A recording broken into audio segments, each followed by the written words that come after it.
तो आज की इस वीडियो में पढ़ेंगे क्लास 11 की स्टैटिस्टिक्स का चैप्टर नंबर 1 जो कि है इंट्रोडक्शन टू स्टैटिस्टिक्स। ये यूनिट का नाम आपको दे रखा है concept of economics and significance of statistics in economics. तो इसको पूरा का पूरा ये हमारे टी आर्जन वीकी ओरी की बुक है, पूरा का पूरा इसको खत्म कर देंगे। पूरा का पूरा चैप्टर जो है इससे खत्म कर देंगे। मेन चीजें पढ़ेंगे जो जो आपको चाहिए होंगी, इसकी पीडीएफ में डिस्क्रिप्शन में प्रोवाइड करवा दूंगा आपको। पूरा का पूरा चैप्टर जो है इससे वन शॉट कर देंगे। सबसे पहले इकोनॉमिक्स में सबसे पहली जो हमारी टर्म आती है वो आती है व्हाट इज कंज्यूमर। कंज्यूमर क्या होता है? A consumer is one who consume goods and services for the satisfaction of its wants. तो इसका मतलब ये है एक कंज्यूमर मतलब हम अब गुड्स एंड सर्विसेज क्यों कंज्यूम करते हैं, हमें क्यों कोई चीज कंज्यूम करते हैं, वो हमारे को एक एक वो देती है, वांट्स हमारी पूरा करते हैं, हमारी इच्छा पूरी करते हैं, हमारी सेटिस्फैक्शन देती है, इसलिए हम उसे कंज्यूम करते हैं। दूसरी टर्म है व्हाट इज कंजम्पशन। कंजम्पशन एक बेसिकली प्रोसेस हो गया, कंज्यूमर जो वो परफॉर्म करता है ना कंज्यूमर, वो हो गया कंजम्पशन का प्रोसेस। क्या है? Consumption is a process of using utility value of goods and services for the direct satisfaction. Consumption क्या है? एक प्रोसेस है गुड्स एंड सर्विसेज का लेने के लिए डायरेक्ट सेटिस्फैक्शन मिल सके। वांट्स की जो हमारी इच्छा है वो पूरी हो जाएगी, हमारी वांट्स मतलब वांट्स जो है हमारी पूरी हो जाएगी। ठीक है। Utility value of goods means inherent capacity of goods services to satisfy human needs. वही चीज बता रखी है। What is a producer. Producer क्या होता है? जो प्रोड्यूस करता है। प्रोड्यूसर के जैसे कोई फैक्ट्री का मालिक है, वो प्रोड्यूस करेगा जब भी तो उसकी इनकम जनरेट होगी, वो बेचेगा, सेल करेगा आगे जाके। A producer is one who produces and sells goods and services for the generation of income. Simple था। What is production? Production is a process of converting raw material into useful goods. Production क्या है? Raw material लिया, जैसे would ली और उससे furniture बना दिया, वो हो गया एक यूजफुल गुड्स में कन्वर्ट हो गया, अलमारी वगैरह अलमीरा वगैरह बना दिया, तो वो हो गया प्रोडक्शन। थिंग्स बिकम यूजफुल, तो यूटिलिटी आ जाती है, मतलब उसमें एक वो आ जाती है कि ताकत आ जाती है उसमें हमारी वांट्स पूरा करने के लिए, तो ये हो गया प्रोसेस ऑफ कंजप्शन। दूसरा है saving. What is saving? Saving क्या? Part of income which is not consumed. Simple है, कोई भी हमने हमारे जैसे 1 लाख रुपए कमाते हैं, उसमें से 1,000 रुपये हमने घटा दिए, 10,000 रुपये हमने निकाल दिए, तो एक पार्ट ऑफ इनकम हो गया जो हम उसे यूज नहीं कर पा रहे, तो वो हो गया। बाकी उसे फर्दर यूज कर सकते हैं। What is investment? It is the expenditure by the producer on the purchase on such goods assets which help to generate income. एक ऐसा एक्सपेंडिचर है, जैसे कोई भी फर्नीचर पे हमने पैसा लगा दिया, फर्नीचर पे पैसा लगा दिया हमने, ठीक है, हम फर्नीचर मतलब हमें फैक्ट्री में फर्नीचर का हमने पैसा लगा दिया, मशीन पे पैसा लगा दिया, तो हमें आगे जाके फर्दर वो इनकम हम उससे जनरेट कर सकते हैं। बताएं व्हाट इज इकोनॉमिक एक्टिविटी? बहुत important. It is an activity which is related to the use of scarce resources. Scarce मतलब क्या होता है? लिमिटेड रिसोर्सेज, हमारे रिसोर्सेज लिमिटेड है, means are always scarce in relation of our wants. मतलब इंसान की इच्छा तो अनलिमिटेड है कि ये भी ले लो, ये भी ले लो, ये भी ले लो, ये भी ले लो, ये भी ले लो। जैसे BMW लेने की इच्छा है इंसान की, तो अब कैसे लेगा? पैसे है ही नहीं, 1 लाख रुपए जेब में पड़ा है, हमारा रिसोर्स कम है, इच्छाएं ज़्यादा है, अनलिमिटेड है, कैसे लेगा? नहीं है। Imagine yourself you are the richest person on the earth. एक एग्जांपल दे रखे, still you can't have everything you wish to at the point of time. अब अंबानी हो, अंबानी जो भी हो तुम, ठीक है, सारे के सारे पैसे तुम्हारे पास, अब कुछ नहीं, उससे फिर भी नहीं ले पाएंगे, आपको जो मन करेगा हर चीज़ आप नहीं ले सकते। माना कि आप ज़्यादातर चीज़ ले लेंगे लेकिन आप हर चीज़ नहीं खरीद सकते, वो ये बता रहे। It implies the scarcity of your means resource in relation. क्या स्कैरसिटी क्या है? हमारी कमी क्या है रिसोर्सेज के रिलेशन में, ठीक है, मतलब रिसोर्सेज हमारे ज़्यादा है, अनलिमिटेड है, वांट्स हमारी लिमिटेड है, मतलब वांट्स लिमिटेड, रिसोर्स लिमिटेड है। अब इसका अगला टॉपिक है scarcity in the undercurrent problem. ठीक है, इसके अंदर scarcity is undercurrent problem of economic and therefore of economics. इसके अंदर आता है what is economic problem. Economic problem की सीधा डेफिनेशन उठ के आ जाती है, तो ये बुक में दे रखी है। It is the problem of choice और the problem of allocating scarce resources to alternative uses. अब देखो, जो स्कैर्स रिसोर्सेज है मतलब जो लिमिटेड रिसोर्सेज है हमारे पास, उसके भी अनलिमिटेड यूजेस हैं। अब कैसे? देखो, अब जैसे हमारे पास मनी दे रखा है, हमारे पास मनी पैसा है हमारे पास, तो हम उससे कुछ भी खरीद सकते हैं, हम फर्नीचर खरीद, हम कुछ खा सकते हैं, हम पैसे शॉपिंग कर सकते हैं, मॉल में टिकट खरीद सकते हैं, हम गरीबों में दान कर सकते हैं। अनलिमिटेड मतलब वांट्स है कि हम ये भी खरीद सकते हैं, वो भी खरीद सकते हैं, तो ये तो अल्टरनेटिव यूज हो गए रिसोर्सेज के। Arising on account at the facts resources, तो कह रहा है एक ऐसी प्रॉब्लम ऑफ चॉइस है। प्रॉब्लम ऑफ चॉइस कौन सी होती है? सबसे पहले 3 प्रॉब्लम बता रखी है इस डेफिनेशन के अंदर। सबसे पहले अनलिमिटेड ह्यूमन वांट्स पढ़ा हमने, अनलिमिटेड ह्यूमन वांट्स से कभी खत्म। लिमिटेड रिसोर्सेज है, रिसोर्सेज ऑफ अल्टरनेटिव यूजेस मैंने बताई दिया आपको, ठीक है। तो 3 distinct components of economic activity कौन से हो गए? 3 कंपोनेंट है economic activity, consumption, production, distribution. Consumption में ऑलरेडी पढ़ा चुका हूँ आपको, कंज्यूम करना। प्रोडक्शन भी मैं आपको पढ़ा चुका हूँ, और डिस्ट्रीब्यूशन में आपको पढ़ा देता हूँ। As students of economics, we are also interested in knowing how income generated in the process of production, ठीक है, is distributed among those who have worked as agents of production, who are agents of production, those who are owners of factors of production labour, ठीक है। तो factors of production कौन से? Land, labour, capital, entrepreneurship, ये सारे हो गए labour. तो मतलब जो हमने भी जितना भी प्रोड्यूस करा है उसको मतलब कैसे हमने डिस्ट्रीब्यूट करा, वो जैसे हमने कोई भी फैक्ट्री में प्रोड्यूस करा, डिस्ट्रीब्यूशन ऑफ इनकम कैसे, गरीब के पास ज़्यादा है, अमीर के पास ज़्यादा है, या फिर फैक्ट्री में कोई ज़्यादा काम कर रहा है उसके पास ज़्यादा है, कम काम कर रहा है उस पर ज़्यादा है। ये माइक्रो एंड, अगला टॉपिक है माइक्रो एंड मैक्रो की डेफिनेशन। अब ये माइक्रो एंड मैक्रो बस आप इतना समझ लीजिए, हम इसको डिटेल में पढ़ेंगे माइक्रो इकोनॉमिक्स के अंदर, पूरा खत्म कर देंगे। What is statistics? स्टैटिस्टिक्स क्या चीज़ होती है? स्टैटिस्टिक्स जो होती है क्या होती है? स्टैटिस्टिक्स अगर मैं आपको बताऊं तो स्टैटिस्टिक्स में सिर्फ आप इतना लिख देना, एनी क्वांटिटेटिव इन्फॉर्मेशन, जैसे लिखें there must be system method of technique quantitative information होनी चाहिए, ठीक है। एक सिस्टमेटिक ऑर्डर में होनी चाहिए कोई भी क्वांटिटेटिव इन्फॉर्मेशन, ठीक है। नंबर्स में डील कर। स्टैटिस्टिक्स दो टाइप के होते हैं, एक होता है सिंगुलर सेंस, एक प्लूरल सेंस। सिंगुलर सेंस में कौन कौन से हो गए स्टैटिस्टिक्स में? सिंगुलर सेंस कौन से हो गए? सिंगुलर सेंस हो गए जैसे, अब देखो डाटा कौन सा स्टैटिस्टिक्स है कौन सा स्टैटिस्टिक्स नहीं है। अ काउ हैज 4 legs, हम काउ के पास 4 टांगे, हम इससे कुछ कंपेयर कर पा रहे हैं? नहीं कंपेयर कर पाए। स्टैटिस्टिक्स ऐसा डाटा होना चाहिए जिससे हम एक दूसरे को कंपेयर कर पाएं।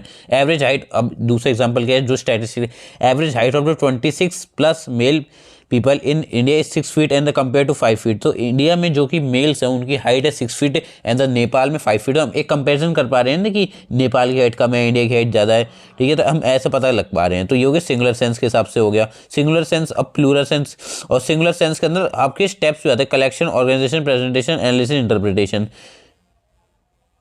अब अगला हम करते हैं कि फीचर्स क्या है स्टैटिस्टिक्स से न्यूमेरिकल डाटा के। एग्रीगेट ऑफ फैक्ट्स हमने अभी पढ़ा कि पहले तो हमने पढ़ा डाटा विच नॉट स्टैटिस्टिक्स। आप ये देखिए स्टैटिस्टिक्स जो स्टैटिस्टिक्स नहीं है डाटा, वो दे रखा है 4 lakhs जो कि स्टैटिस्टिक्स नहीं है, मतलब कुछ कंपैरिजन नहीं हो पा रहा ना। और दूसरे वाले एग्जांपल में पढ़ा कि नेपाल के अंदर 5 feet पाई जाती है, इसमें 6 feet है, तो हम एक कंपेरिजन हो पा रहा है, तो कंपेरिजन होना चाहिए। तो एग्रीगेट ऑफ फैक्ट मतलब है बहुत सारे फैक्ट होने चाहिए, दो तरीके के फैक्ट है ना, 6 feet 5 feet, तो बहुत सारे तरीके के फैक्ट होने चाहिए, ठीक है। A single number does not constitute, ये सिंगल नंबर था 4 lakhs वाला एग्जांपल, तो वो उससे कोई रिजल्ट नहीं निकाल पा रहा, कोई कंक्लूजन पे नहीं पहुंच पा रहा बंदा, तो no conclusion can be drawn from it, ठीक है। It is only the aggregate number of fact that is called statistics, ठीक है। एग्रीगेट होना चाहिए 6 feet 5 feet, कोई भी लो। जैसे इस समय समझ लो दो देश की जीडीपी है, अमेरिका और इंडिया की, तो किसकी जीडीपी ज़्यादा फास्ट ग्रोइंग है, क्या क्या चीज़ हुई है जीडीपी के अंदर, तो हम सिर्फ बोले इंडिया की जीडीपी, तो हम कुछ निकाल नहीं पा रहे। अब बोले अमेरिका की जीडीपी साथ में, तो हम कुछ निकाल पा रहे हैं कि इंडिया की ज़्यादा ग्रो हुई है कि अमेरिका की ज़्यादा ग्रो हुई है, तो हम इससे कंक्लूजन निकाल पा रहे हैं। स्टैटिस्टिक्स वो होते हैं जो कि can be compare and conclusion हो सके, ठीक है। कंक्लूजन निकाला, हमने कंपेयर करा, इंडिया की कम है जीडीपी या अमेरिका की ज़्यादा जीडीपी है, हमने कंपेयर करा और कंक्लूजन निकाल लिया।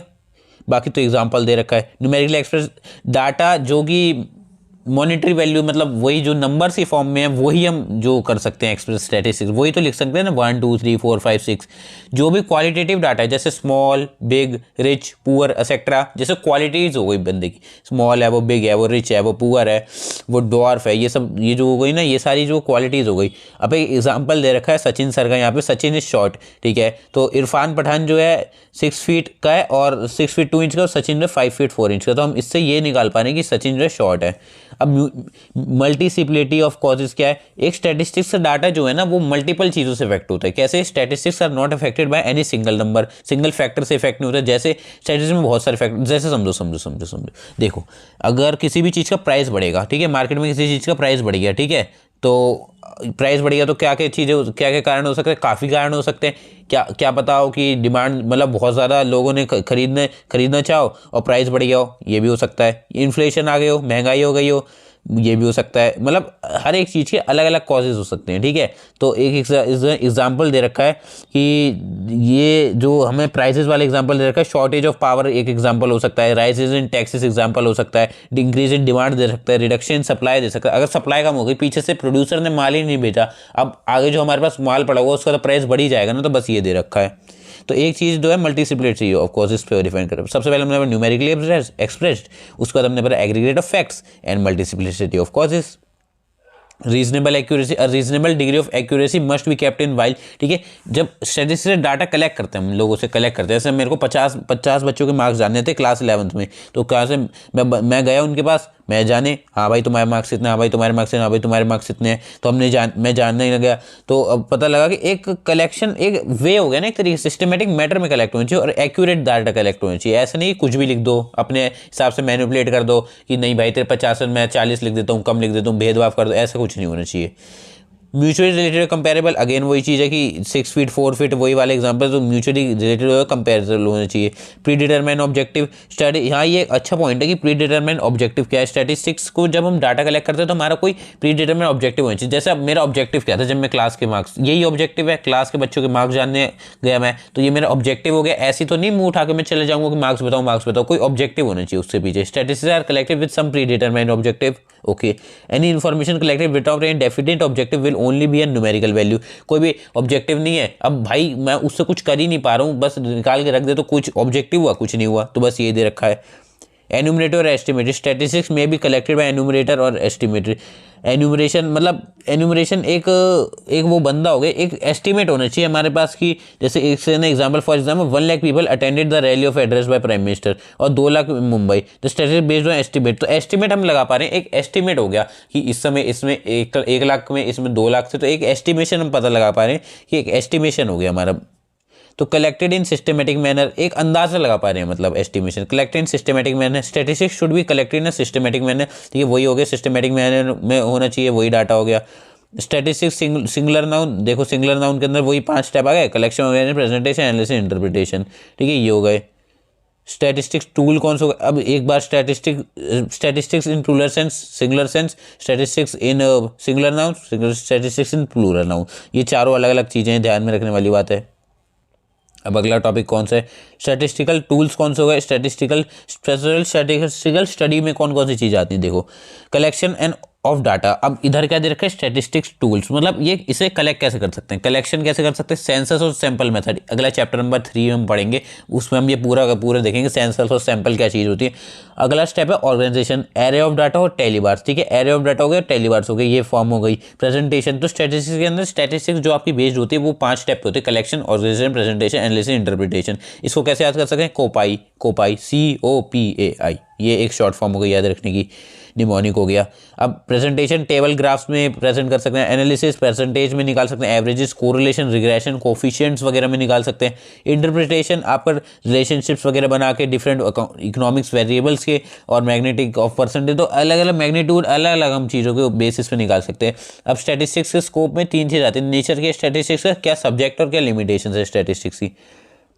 नेचर के स्टैटिस्टिक्स से एक क्वेश्चन बहुत बनता है एग्जाम के अंदर, स्टैटिस्टिक्स साइंस क्यों और आर्ट क्यों है, तो ये प्रोफेसर टिपेट के हिसाब से हम बताएंगे। तो इसमें क्या लिखा हुआ है, इसमें लिखा हुआ है एज अ साइंस। अब साइंस के रिलेटेड बताएंगे, स्टैटिस्टिक्स साइंस कैसे, स्टैटिस्टिक्स स्टडीज न्यूमेरिकल डाटा, हाँ भाई ये तो सही है।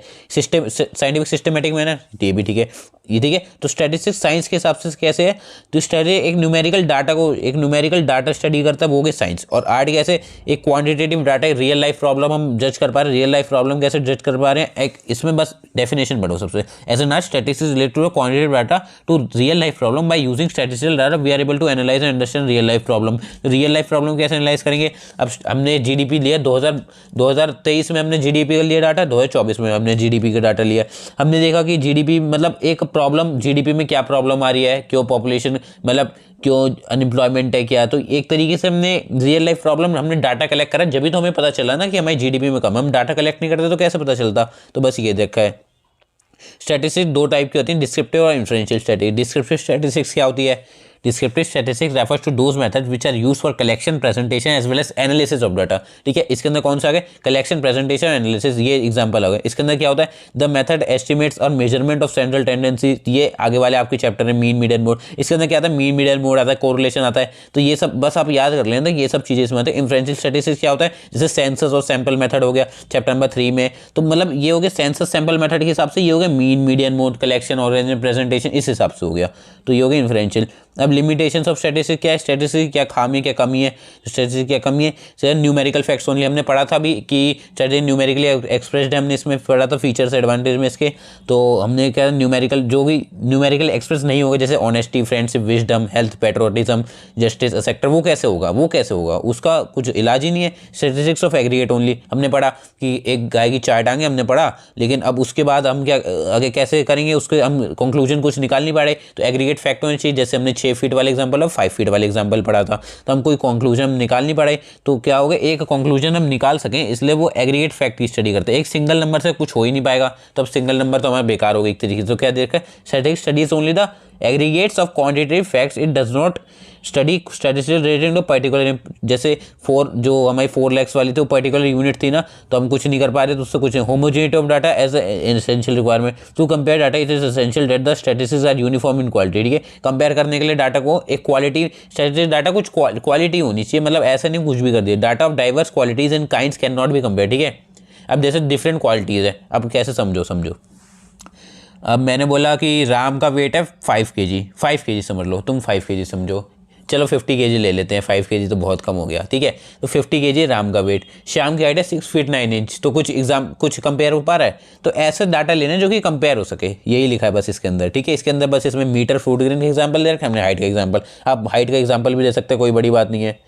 तो देखते हैं, results are true only an average, ठीक है। एवरेज पे कैसे निकलेंगे, देखो, most statistical finding are true average, तो एवरेज कैसे, they express only the broad tendency unlike the law of natural science and observant, they are not always valid under all condition. For example 50 income India income is 50,000 per annum, it does not mean the income, तो इसका मतलब ये दे रखा है कि जैसे India की एक एग्जांपल से समझे, स्टैटिस्टिक्स में एग्जांपल से आप समझा सकते हैं। तो 50,000 इनकम है, एक एवरेज इनकम निकाल रखी कि 50,000 है, तो इसका मतलब ये थोड़ी है कि हर एक बंदा 50,000 कमाएगा, तो एक एवरेज मतलब एक करेक्ट नहीं बैठ पाता statistics. Without reference result may prove wrong, in order to understand the conclusion precisely it is necessary that circumstances and condition under this conclusion have been drawn are only study they move prove wrong. तो इसके अंदर क्या देखा, अगर कोई reference हमारे को नहीं मिलेगा, ठीक है, अगर कोई रेफरेंस नहीं मिला, हमने कहीं से उठाया नहीं, कोई कंक्लूजन का कोई जरिया ही नहीं है हमारे एक तरीके से, तो हमारे क्या होगा, रिजल्ट्स हमारे जो है, हमने जो आंसर निकाला, हमने जो कंक्लूजन निकाला वो भी गलत आ सकता है। Only by use by expert, statistics data expert he use कर सकते हैं। एक्सपर्ट क्यों यूज़ कर सकते हैं, स्टैटिस्टिक्स के अंदर बहुत ही वाइड टर्म है, इसके अंदर बहुत ही स्पेशलाइज नॉलेज चाहिए, लिखा है वो स्पेशलाइज नॉलेज, ठीक है। इग्नोरेंट, अगर कोई भी हमने गलती से कोई भी चीज़ छोड़ दी या फिर कोई चीज़ हमने बाई चांस मिस कर गए, हमने इंटेंशनली नहीं करी, तो हमारे रिजल्ट जो है गलत आ सकता है। Prone to misuse of statistics is very common, ठीक है। Statistics may use to support a pre drawn conclusion, ठीक है। मिस्टेक्स वगैरह, अगर कोई मिसयूज भी हो सकता है डाटा का एक तरीके से हमारे स्टैटिस्टिक्स के अंदर, तो इसके अंदर से आप कोई भी 4-5 याद कर लीजिएगा, वही आएंगी, ज़्यादा इसमें याद करने की जरूरत नहीं है। फंक्शंस और इंपॉर्टेंस ऑफ स्टैटिस्टिक्स, फंक्शंस और इंपॉर्टेंस एक ही बात है, पहले याद रखने वाली बात है, ठीक है। फंक्शंस और इंपॉर्टेंस के quantitative expression of economic problem, quantitative expression, तो quantitative expression of economic problem क्या दे रखा है कि एक इकोनॉमिक प्रॉब्लम समझ लो, कोई भी इकोनॉमिक प्रॉब्लम हो गई, अनएम्प्लॉयमेंट हो गया, राइज इन प्राइसेस हो गई, या फिर कोई भी इकोनॉमिक प्रॉब्लम हो गई, हमने वो समझ लेते हैं। अगर हमने डाटा कलेक्ट करा स्टैटिस्टिक्स से, तो एक एग्जांपल से समझते हैं, 2005 से लेकर 2019 के बीच में जो एम्प्लॉयमेंट थी हमारी, अनएम्प्लॉयमेंट जो थी वो थी 20%। अब अगर एम्प्लॉयमेंट जो थी अगर बढ़ गई, अगर हमने डाटा कलेक्ट करा और एम्प्लॉयमेंट जो है बढ़ गई, या फिर 18% से 9.4% हमारी एम्प्लॉयमेंट घट गई, तो हम ये एक डाटा हमने कलेक्ट करा, जब भी तो हम पता लगा पा रहे हैं बेसिकली कि हमारी क्या एम्प्लॉयमेंट हुई। तो क्वांटिटेटिव एक्सप्रेशन हम मतलब एक नंबर में फॉर्म में हम कलेक्ट कर पाए, जब भी हमें पता लगा है।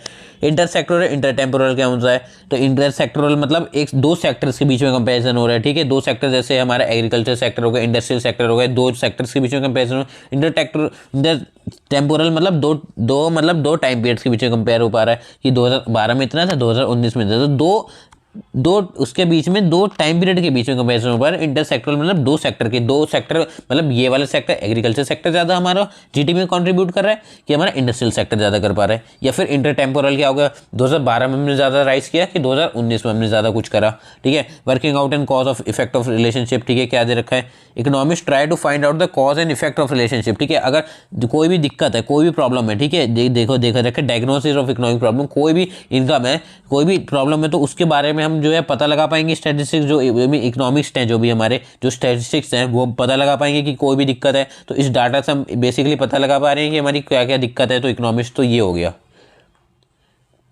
उसका देखा कंस्ट्रक्शन ऑफ इकोनॉमिक्स थ्योरीज, ठीक है। इकोनॉमिक थ्योरी भी निकल सकती है, जैसे अब आगे जाके पढ़ोगे रिलेशनशिप्स वगैरह पढ़ोगे, जैसे आप जैसे पढ़ोगे अगर हमने प्राइस बढ़ गया तो डिमांड बढ़ गई, तो एक तरीके से एक रिलेशनशिप बढ़ा पा रहे हैं। जैसे प्राइस बढ़ गया डिमांड बढ़ गई, प्राइस घट गया डिमांड घट गई, मतलब प्राइस बढ़ गया डिमांड घट गई, तो ये अलग अलग केसेस हो सकते हैं। सब्स्टिट्यूट गुड, कॉम्प्लीमेंट्री गुड्स, आप अलग अलग केसेस के अंदर पढ़ेंगे। और बेसिकली क्या होता है, प्राइस बढ़ जाता है डिमांड घट जाती है, ये बेसिक वाला केस है, ठीक है। तो इकोनॉमिक थ्योरी आप एक क्या करते हैं, रिलेशनशिप बता पाते हैं, ठीक है। ये दो चीज़ों के बीच में क्या रिलेशन है, दो वेरिएबल्स के बीच में क्या रिलेशन है, कोरिलेशन में भी आप पढ़ेंगे आगे जाके। इकोनॉमिक फोरकास्टिंग, ठीक है, इकोनॉमिक फोरकास्टिंग मतलब एक तरीके से एक एस्ट्रोलॉजिकल प्रेडिक्शंस नहीं है, मतलब एक अंदाजा लगा पा रहे हैं कि किसी भी देखो एक एग्जांपल से समझते हैं इसको। समझ लो हमने किसी भी चीज़ का प्राइस बढ़ गया तो क्या होगा, उसकी डिमांड घट जाएगी, वही चीज़। और प्राइस बढ़ गया तो मतलब प्राइस बढ़ गया तो क्या होगा, अगर इन्फ्लेशन हो गया, बेसिकली इन्फ्लेशन हो गया, ठीक है, इन्फ्लेशन हो गया, ठीक है, रेट वेट बढ़ गए सारे हर चीज़ों के, तो हमारा क्या होगा, डिमांड घट जाएगी, लोग कम खरीदेंगे, भाई इनकम कम है, लोग कम खरीदेंगे। तो एक तरीके से क्या हो गया, एक तरीके से हम इकोनॉमिक फोरकास्टिंग अपने अंदाजा लगा कि चलो आज जो है हमारा इन्फ्लेशन रेट बढ़ गया तो हमारी जो डिमांड है वो कम हो जाएगी, तो एक अंदाजा हो गया। उसके बाद है फॉर्मुलेशन ऑफ पॉलिसीज, काफ़ी सारी पॉलिसीज़ वगैरह हम बना पाते हैं, ठीक है, गवर्नमेंट जो है हेल्प करता है। उसके बाद इकोनॉमिक इक्विलिब्रियम क्या होता है, इक्विलिब्रियम क्या होता है, ऐसा पॉइंट होता है जहाँ पे इक्विलिब्रियम मतलब हो गया मैक्सिमम सेटिस्फैक्शन का पॉइंट हो गया। तो जहाँ पे प्रोड्यूसर और कंज्यूमर जो है मैक्सिमम सेटिस्फैक्शन पे होते हैं, जहाँ पे वो दोनों जैसे दोनों को मैक्सिमम सेटिस्फैक्शन मिले, प्रोड्यूसर को मैक्सिमम सेटिस्फैक्शन कहाँ मिलेगी, आप सोचो।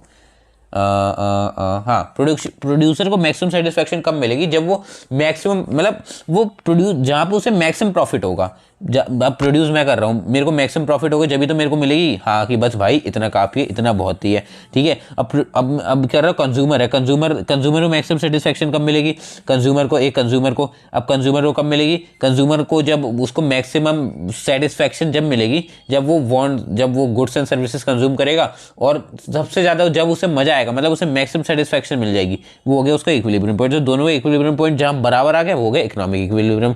इकोनॉमिक्स में बेसिकली दो ही तो चीज़ें होती है, प्रोड्यूसर कंज्यूमर, तो जहाँ पे दोनों बराबर आ गए बैलेंस हो गए, state of balance for the producer and consumer, ठीक है। Where producer find maximum profit is maximum and where consumer find the satisfaction maximum. तो ये हमने पढ़ा। तो इसके बाद ये चैप्टर तो हमने पूरा का पूरा खत्म कर दिया है। उम्मीद करता हूँ ये पूरा हमने एनसीईआरटी से ही, मतलब आपकी जो ये भी बुक है टी आर जनवी की, और से पूरा का पूरा चैप्टर आपका खत्म कर दिया है। उम्मीद करता हूँ आपको पसंद आया होगा। अगली वीडियोस के अंदर हम पढ़ेंगे, हम आपका बीएसटी भी कवर करेंगे, साथ में आपका अकाउंट्स भी कवर करेंगे, आपका इको, आपका इंग्लिश, आपका फिजिकल, आपका सब, मतलब पूरी की पूरी क्लास 11 की तरह मैं बढ़िया तरीके से खत्म करवा दूंगा। पूरी तैयारी, आप बढ़िया मार्क्स लाएंगे, बस ऐसे सपोर्ट बनाए रखें। धन्यवाद।